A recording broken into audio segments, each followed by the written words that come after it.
The cameras were rolling, the lights set high, and the atmosphere in the studio was nothing short of electric. Governor Gavin Newsom had entered the debate stage with his trademark California swagger, determined to use Texas redistricting as a new weapon in his ongoing war of words with conservatives. His team had painted the fight as a clash of progress versus regression, framing Texas as a place where democracy was supposedly under siege. Newsom didn't just want to argue policy, he wanted a spectacle, a viral soundbite that could ripple across the nation. And for a moment, he had the upper hand. His words dripped with rehearsed indignation as he accused Texas lawmakers of shredding democracy at the ballot box and rigging the system to lock out millions of voices. He paced the stage like a performer, firing off phrases designed for headlines. The crowd, split evenly between loyalists and skeptics, buzzed with energy. But little did Newsom know, this night was not going to end with him on top. Sitting across from him, Karoline Leavitt kept her composure. She didn't interrupt, didn't flinch, didn't even take notes. She listened carefully, her eyes fixed on him with a steady, almost surgical focus. The more he spoke, the clearer her counterattack became. When Newsom finally paused to take a sip of water, clearly relishing the applause from his supporters, Karoline leaned forward, adjusted her microphone, and began her response. "Governor Newsom," she said, her voice cutting through the noise like a sharpened blade, "you can try to rebrand your failures in California by projecting them onto Texas, but the truth is obvious, your state is bleeding residents, businesses, and hope, while Texas is thriving." The room grew quiet. The sharpness of her tone carried not just criticism, but authority. She wasn't rattled by his theatrics. Instead, she was about to turn them against him. Newsom smirked, clearly expecting her to stumble. But Karoline pressed on, outlining in painful detail the exodus of families fleeing California's high taxes, crime-ridden cities, and collapsing infrastructure. She reminded the audience of the tech companies and manufacturers who had uprooted themselves from San Francisco and Los Angeles, planting new headquarters in Dallas, Houston, and Austin. "If your model of democracy works so well," she jabbed, "why are people voting with their feet, and running to Texas?" The crowd erupted, this time not for Newsom, but for her. Newsom shifted in his chair, clearly irritated. His war on Texas redistricting had suddenly turned into a referendum on his own governance. Karoline had done what few could, she flipped the frame. Instead of defending Texas, she put Newsom on trial, making him answer for his own failures in real time. And the more he tried to pivot back to redistricting, the more he looked like a politician running from his own record. The debate stage had been his battlefield, but Karoline had rewritten the script. In that single exchange, she didn't just defend Texas, she made Newsom's war look like a desperate distraction from the collapse happening in his backyard. The initial clash had stunned even the moderators. For a brief second, the debate stage seemed suspended in silence, the weight of Karoline's counterstrike hanging heavy in the air. Governor Newsom, visibly unsettled, leaned back in his chair and forced a grin that didn't quite reach his eyes. He had not expected her to flip the narrative so effortlessly. His strategy, paint Texas as the villain and himself as democracy's champion, was crumbling, and everyone in the audience could see it. But Newsom wasn't one to retreat quietly. He pushed himself forward, elbows on the table, and tried to shift the energy back in his favor. "Let me remind you," he said with a strained mix of confidence and irritation, "this is about fairness. This is about making sure every Texan has the right to vote without gerrymandering politicians manipulating the maps. Don't let her distract you from the truth." He jabbed his finger in Karoline's direction, attempting to portray her as the one dodging the issue. The crowd murmured. His voice was rising, his composure slipping. He leaned on buzzwords like equity and justice, but they fell flat, empty slogans without substance. Karoline waited patiently, her expression calm, even slightly amused, as if watching an actor forget his lines on stage. Then she struck again. "Governor, you keep repeating slogans as though they're solutions. But let's talk facts. Under your leadership, California has some of the most restrictive ballot access laws in the nation, yet you stand here pretending to be the savior of Texas voters. The room erupted once more. Gasps, applause, even laughter rippled across the audience.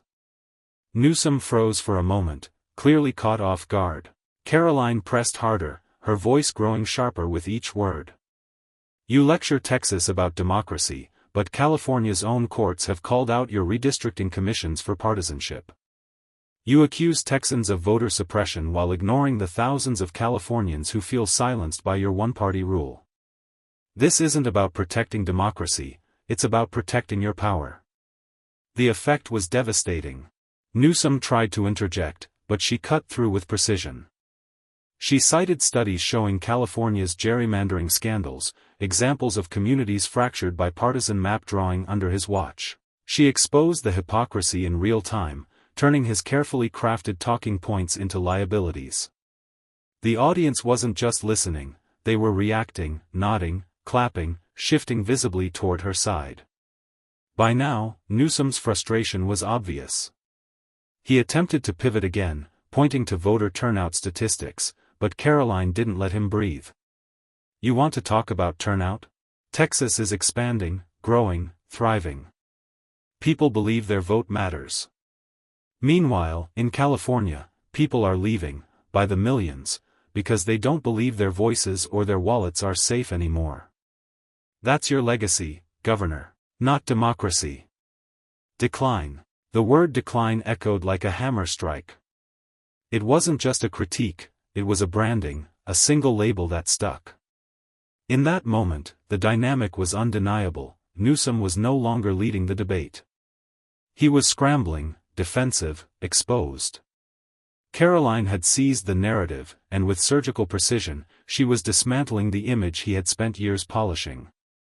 The moderators, sensing the shift, gave Newsom one last chance to respond. But his words were rushed, defensive, and scattered. By the time his mic cut off, the audience's verdict was already written on their faces. Karoline hadn't just countered him, she had cornered him, and this was only the middle of the debate. By the time the second round of questions began, the energy in the room was unmistakable. Newsom's earlier swagger had cracked, leaving him scrambling to recover. He leaned heavily on statistics, waving his hands as though sheer theatrics could cover the hollowness of his words. But Karoline wasn't finished, not even close.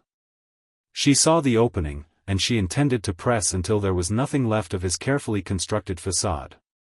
The moderator asked about broader implications.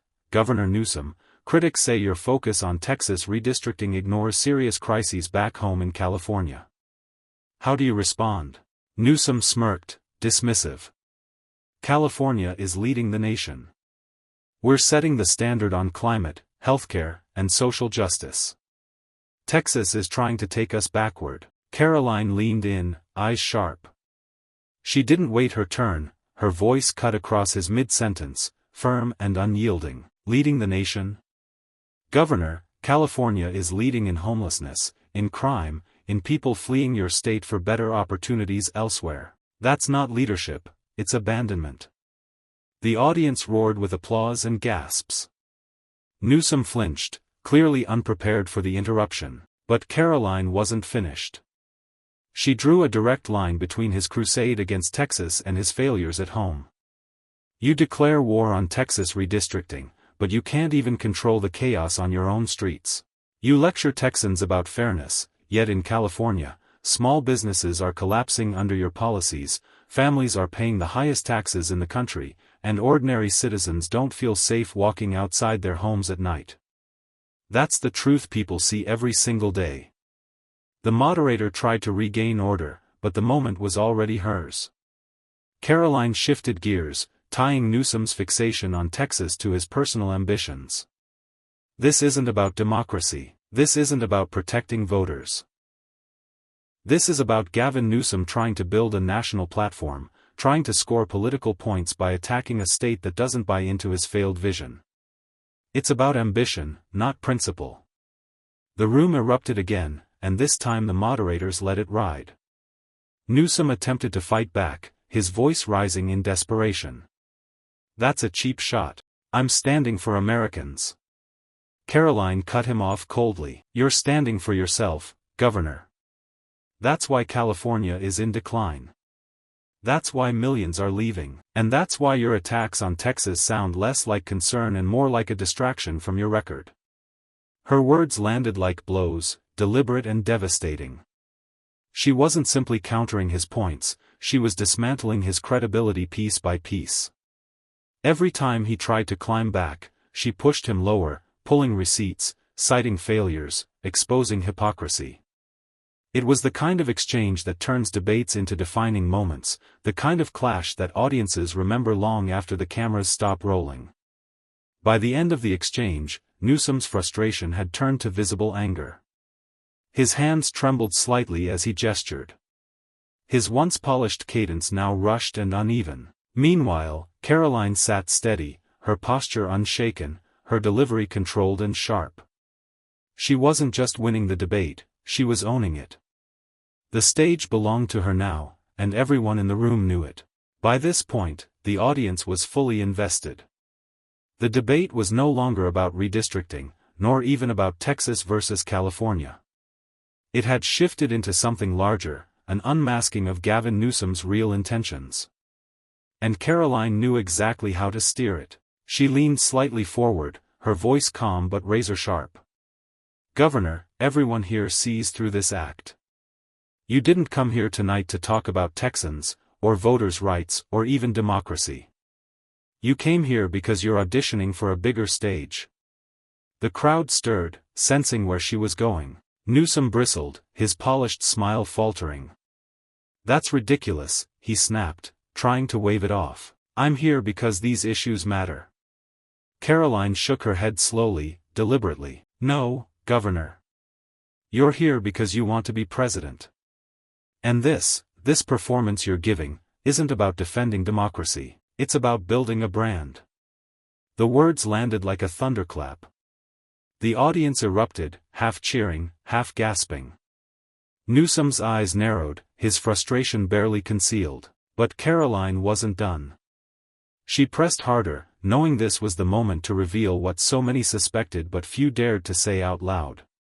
"You fly across the country, you attack red states, you pick fights with Texas, Florida, and anyone else who doesn't fit your narrative. Meanwhile, back home, Californians are drowning in dysfunction. They don't need a president, they need a governor who actually governs. But instead of solving problems, you're chasing cameras. You're chasing power." The room buzzed with electricity. Newsom tried to deflect, raising his voice. "That's a cheap line, and it's insulting to the people of California." Karoline didn't let him finish. Her words sliced straight through. "What's insulting is abandoning your state while pretending to fight for others.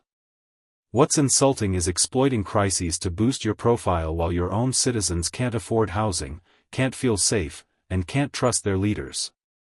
That's the insult, Governor, and you authored it." The moderator attempted to restore balance, but Karoline had seized full control.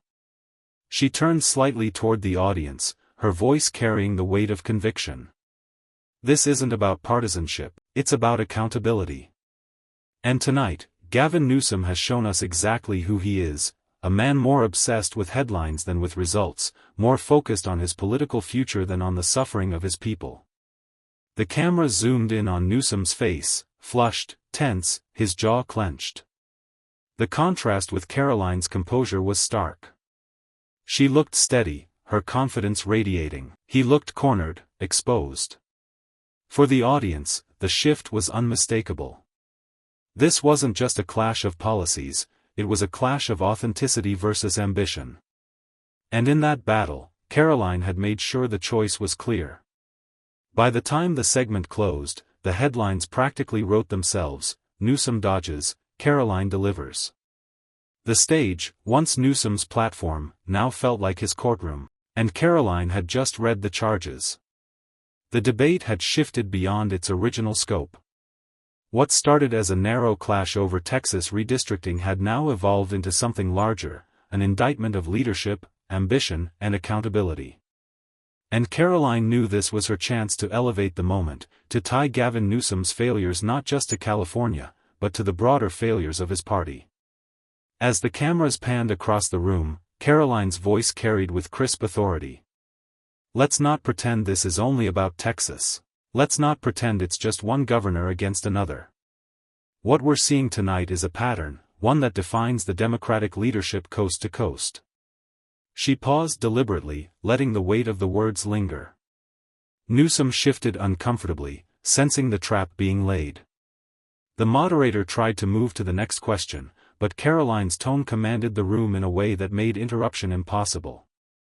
California is not an isolated story, she pressed on. It's the model your party pushes nationwide: high taxes, high crime, high homelessness, and low accountability. And it doesn't stop at state borders. It's the same philosophy crippling Washington. It's the same failure Americans feel in their daily lives, whether it's at the gas pump, in their grocery bills, or when they try to walk safely down their own streets. The crowd stirred again, voices rising in agreement. Karoline had shifted the lens from a policy dispute to a referendum on democratic governance itself. Newsom tried to counter, his voice tightening with controlled irritation. This is fearmongering, plain and simple. California's economy is strong, our people are resilient, and we are leading the way in progressive values. But Karoline didn't flinch. Her reply was surgical. Governor, if progressive values mean businesses fleeing your state, families priced out of their homes, and parents afraid to let their kids walk to school, then yes, you're leading. But it's a march straight off a cliff. The punchline drew a wave of applause and laughter, shaking the room. Newsom's rehearsed lines fell flat, drowned out by the resonance of Karoline's truth-to-power delivery. She leaned back slightly, her voice steady but piercing. And here's the bigger truth: America is watching this debate, not because they care about Gavin Newsom's career trajectory, but because they want leaders who fight for results, not headlines. They want leaders who will protect families, defend communities, and put people before politics. That's what this is about. That's why this matters. The effect was immediate. Commentators in the media booth exchanged frantic notes. Journalists tapped furiously at their laptops. Karoline hadn't just landed a punch on Newsom, she had reframed the entire debate as a moment of national consequence. By the time the moderator finally moved on, the verdict was clear: Gavin Newsom had been reduced to defending himself. Karoline Leavitt had elevated herself to defending America. And in that contrast, the night's true headline emerged, not about redistricting, but about who could seize the future. By the midpoint of the debate, Newsom's strategy was clear: lean into polished talking points, throw out phrases like equity and progressive values, and hope the crowd would nod along. But Karoline had studied his record, and more importantly, his lifestyle. She knew the sharpest way to pierce his veneer was not just to attack his policies, but to expose the double standards in the man himself. When the moderator shifted the focus back to California's housing crisis, Karoline leaned in. Governor Newsom, you talk a lot about compassion. You say California is a model for America. But while families in your state sleep in tents on sidewalks, you dine at the French Laundry, maskless, in the middle of a pandemic, at $350 a plate. Do you think those parents struggling to find a safe place for their kids see you as their model? The room went silent. Even the moderators froze, not expecting her to go there so directly. Newsom's jaw tightened, his carefully constructed smile flickering. Karoline pressed forward, refusing to let him wriggle free. It's not just one dinner, it's a pattern. You close down schools, but your own kids learn in private classrooms. You talk about green energy, but you jet off on private flights.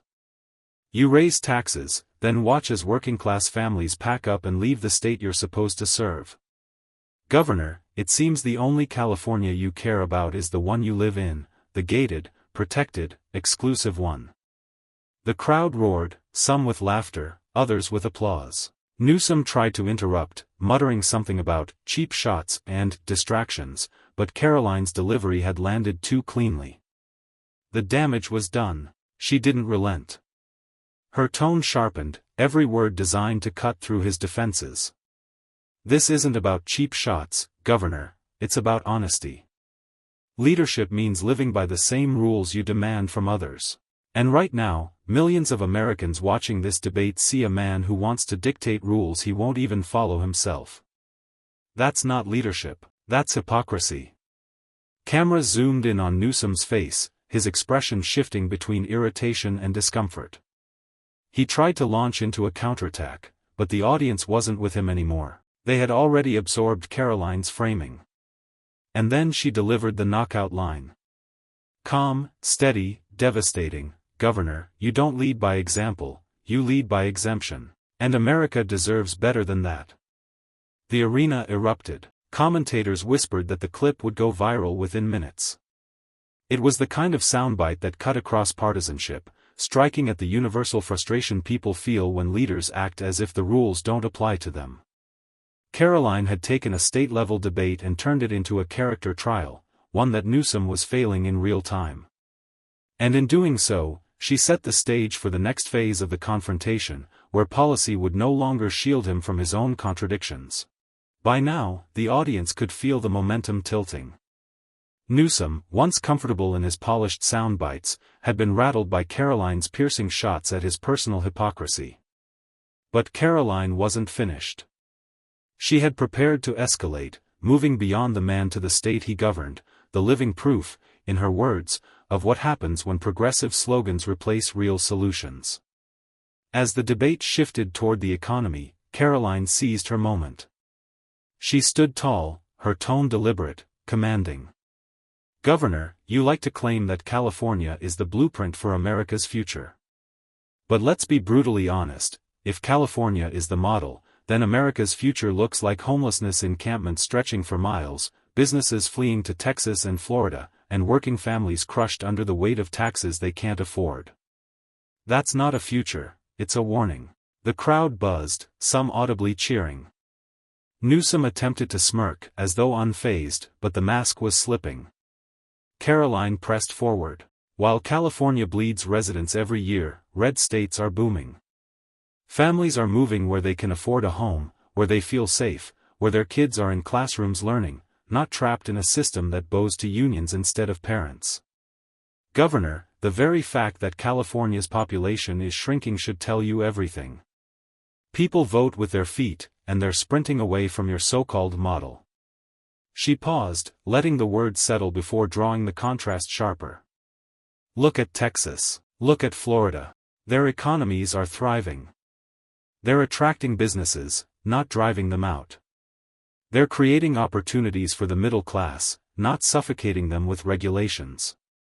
Governor, when you declare war on states like Texas, you're not fighting them, you're fighting reality.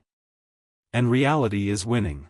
The moderators shifted in their seats, clearly aware that the debate had become more than just policy sparring, it was a referendum on two competing visions of America. And Karoline had framed it in a way that every viewer at home could feel. California was the cautionary tale, while the red states represented resilience, opportunity, and growth.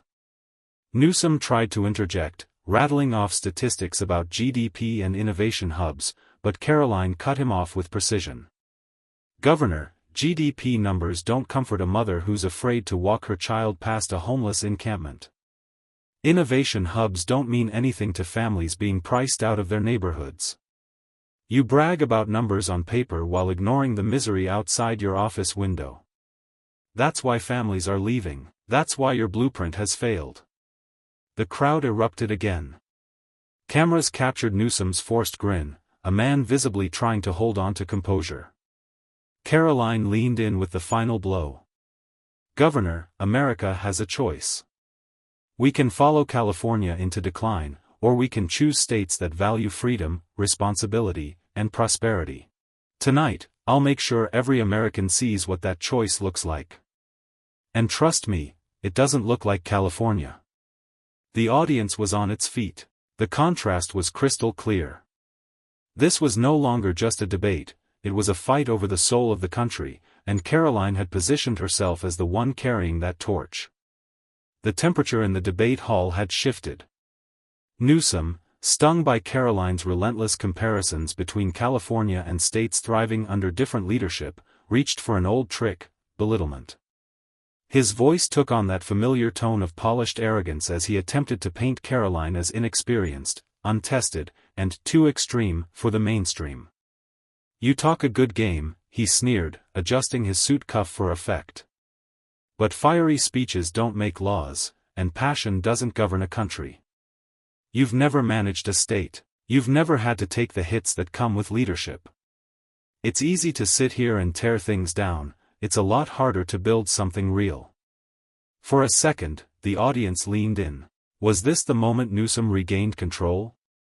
Karoline's response was surgical. She didn't flinch. She didn't raise her voice. She let the silence stretch just long enough for tension to build before striking. "Governor," she said with a calmness that carried weight, "every time a politician like you feels threatened, you fall back on the same tired playbook. You mock, you belittle, you try to make the debate about me instead of the people suffering under your leadership. That's not strength, it's insecurity." The audience erupted. Newsom shifted uncomfortably, realizing his attempt to dominate had backfired. Karoline pressed on, this time with precision. "You say I haven't governed? You're right. I haven't. And maybe that's exactly why Americans trust me more than you. Because what have you built, Governor? A California where parents are afraid to send their kids to public schools? Where families are paying more for less? Where working-class dreams go to die under your regulations? If that's what experience produces, maybe America is better off with fresh voices who won't repeat your mistakes." Her words cut deep, reframing Newsom's attack into a glaring spotlight on his failures. She leaned forward, her tone rising with conviction. "Passion may not write laws, Governor, but it sparks movements. It changes the direction of a nation. And tonight, every young American watching can see exactly why they should stand up, because if they don't, career politicians like you will keep steering this country into decline." The camera zoomed in on Newsom's face. His smirk was gone, replaced by the tight-lipped expression of a man realizing he had miscalculated. Karoline delivered the finishing blow. "So mock me all you want. Call me extreme. Call me inexperienced. But when the people rise up, Governor, it won't be because of your empty speeches or staged photo ops. It will be because you underestimated them, just like you underestimated me tonight." The applause was thunderous. In one stroke, Karoline had dismantled Newsom's attack and transformed it into proof of his weakness. What was supposed to diminish her had only amplified her voice. The moderators struggled to quiet the crowd, but the energy was electric. Viewers at home weren't just seeing a debate, they were witnessing a symbolic clash between the old guard and the rising force. And in that moment, it was clear who held the upper hand. By this point, the crowd had seen Karoline dismantle Newsom's claims again and again. But she knew one final angle would leave no doubt, exposing what truly drove him. "Governor," she began, her tone sharpening, "you've spent half this debate pretending to defend policies. But let's be honest with the American people, this isn't about California, and it's not about border laws or energy policy. This is about you, and your obsession with the White House." The audience murmured. Newsom stiffened. Karoline continued, pressing into the wound. "Every flashy press conference, every trip out of state, every staged feud with red states, it's not about serving Californians. It's about auditioning for the presidency. You want to look like a fighter because deep down you know your record won't hold up to the light of day." The cameras caught Newsom's tight jaw as Karoline leaned forward. "And here's the truth, America doesn't need another politician obsessed with power.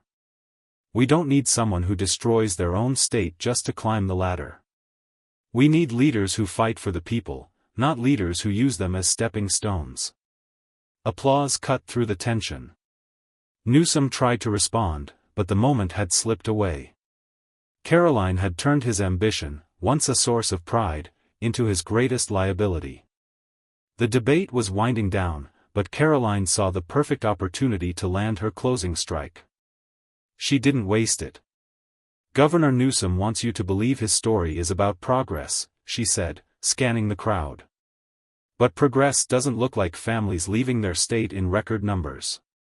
Progress doesn't look like businesses fleeing for survival. Progress doesn't look like crushing taxes, crumbling schools, and rising crime. She paused, her voice steady and unshaken. You say California is a model for the future. But if that's true, why is everyone running from it? The audience erupted. The words hit harder than any statistic. They distilled the truth into a single, undeniable question. Karoline closed with force: if America wants chaos, decline, and corruption, they can follow Gavin Newsom's model. But if we want freedom, strength, and renewal, we must turn away from failed politicians who chase power and embrace leaders who fight for people. Tonight, you've seen the difference. The debate ended, but the impression did not fade. Karoline had not just defended herself. She had defined the fight.